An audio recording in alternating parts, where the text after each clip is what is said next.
मुग्धा और उसकी सास के बीच पूरा समय सास के किसी न किसी काम को लेकर मतभेद चलते ही रहते हैं। बहू, ओ बहू, जरा चाय बना दे। मुग्धा चाय लेकर आती है। ये लीजिए, और कुछ चाहिए? अरे नहीं, बस चाय पीने का मन था। जाओ, तुम दूसरा काम करो। चाय पीने के थोड़ी देर बाद सास दोबारा मुग्धा को आवाज लगाती है। अरे बहू रे, आओ बहू, जरा हलवा तो बना दे, मीठा खाने को मन हो रहा है। इसी तरह मुग्धा की सास पूरा समय कोई ना कोई काम बताकर उसे रसोई से बाहर तक निकलने नहीं देती। कभी चाय, कभी हलवा, कभी पानी तो कभी दूध, हर समय खाने को चाहिए और उसके लिए अपने हाथ पैर बिल्कुल नहीं हिलाने। परेशान किया हुआ है इन्होंने।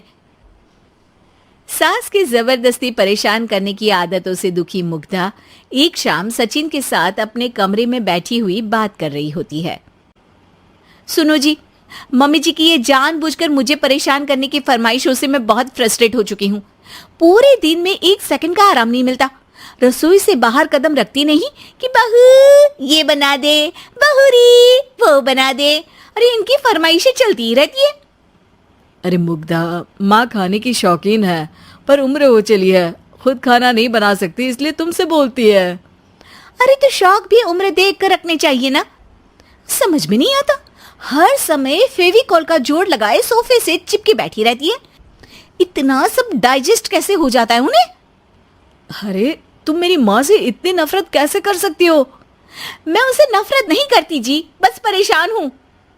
जहां मुग्धा अपने पति से ये सब बोल रही होती है, वहीं उसकी सास भी कमरे के बाहर दरवाजे से कान लगाए सारी बातें सुन रही होती है और अगली दोपहर रसोई में मुग्धा के पास जाती है।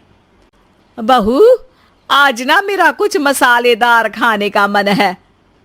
तो चाय बना दूं? मुझे बहुत पसंद है। अरे ना, ऐसा कर लिट्टी चोखा बना ले।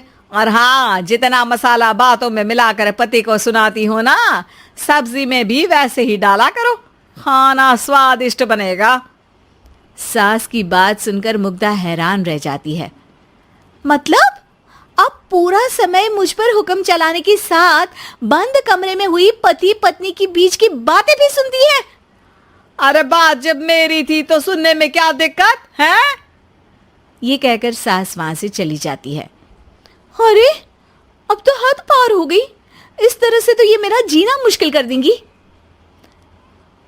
मुग्धा सास की हरकतों से परेशान उसका हल सोचने लगती है और इसी तरह कुछ दिन बीत जाते हैं, जिसमें सास का जन्मदिन आता है।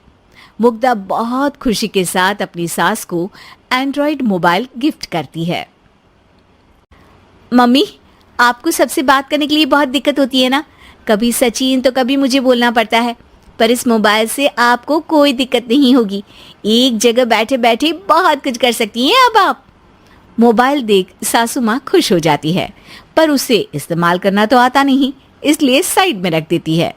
जिसे देख मुग्धा घर का सारा काम छोड़ मोबाइल सेट कर सास को इस्तेमाल करना सिखाने लगती है, जिसके बाद अब सास पूरा समय मोबाइल में ही लगी रहती है। हाय, जब से मम्मी को मोबाइल मिला है मेरी लाइफ में कितनी शांति आई है। अच्छा है, इसी तरह बिजी रहे तो मैं भी सुकून की जिंदगी जी पाऊंगी। अब मुग्धा जब मन करे काम करना, जैसा चाहे वैसा खाना बनाकर खाना, पूरा समय रिलैक्स और खुश रहने लगती है। क्या बात है, आजकल तुम बहुत चहक रही हो। अरे मम्मी जी से छुटकारा जो मिला है, अब ना फरमाइशें ना छुप छुप कर बातें सुनना। अच्छा, तो मोबाइल गिफ्ट करने की ये स्कीम थी। इसी तरह दिन बीतते हैं और अब मोबाइल पर लगी सास फरमाइशों की जगह सवालों के लिए बहू को आवाजें लगाना शुरू कर देती है। अरे बहू सुन तो, देख जरा किसी का फोन क्यों नहीं मिल रहा? रिचार्ज खत्म हो गया है, पर अभी 4 दिन पहले ही तो मैंने किया था, इतनी जल्दी कैसे खत्म हो गया? अरे मैंने कल तेरी कनाडा वाली मौसी सास से 3 घंटे बात की थी ना। क्या? इतना महंगा तो मोबाइल भी नहीं आया जितना महंगा इसका रिचार्ज पड़ रहा है। इसके बाद तो जैसे मुग्धा के दिन के 24 घंटे में से 20 घंटे सास के पास उनके मोबाइल रिलेटेड प्रॉब्लम सॉल्व करने की ड्यूटी ही बन जाती है। अरे मुग्धा, ये मोबाइल में अचानक तेरी मौसी सास की शक्ल क्यों दिखने लगी? और ये तो हिल भी रही है। मम्मी, ये गूगल डुओ का वीडियो कॉल है। इसमें आप बात करने के साथ एक दूसरे की शक्ल भी देख सकती हो। अच्छा, ये तूने मुझे पहले क्यों नहीं बताया? अब बताने के लिए पहले नहीं बताया। इसी बीच सचिन भी वहां आ जाता है और सास अपनी वीडियो कॉल में बिजी हो जाती है। क्यों, सास बहू में क्या गपशप चल रही है? इसे गपशप नहीं, दिमाग का दही होना बोलते हैं। पर तुम तो मम्मी को मोबाइल देकर बहुत खुश थी, फिर क्या हुआ? हाँ, उसका सुकून भी कुछ ही दिन मिला। अब घर के टंटे खत्म हुए तो मोबाइल की टिंग टिंग शुरू हो गई। देखो भाई, कुछ पाने के लिए कुछ खोना तो पड़ता है। आखिर तुमने मोबाइल अपने फायदे के लिए ही तो दिया है, तो फिर सवालों के जवाब भी देने पड़ेंगे, क्योंकि जब तक उनके हाथ में ये फुंथरू रहेगा तुम्हारी लाइफ में प्राइवेसी और सुकून रहेंगे। कहने का मतलब है अगर इससे प्यार बढ़े तो दाग अच्छे हैं।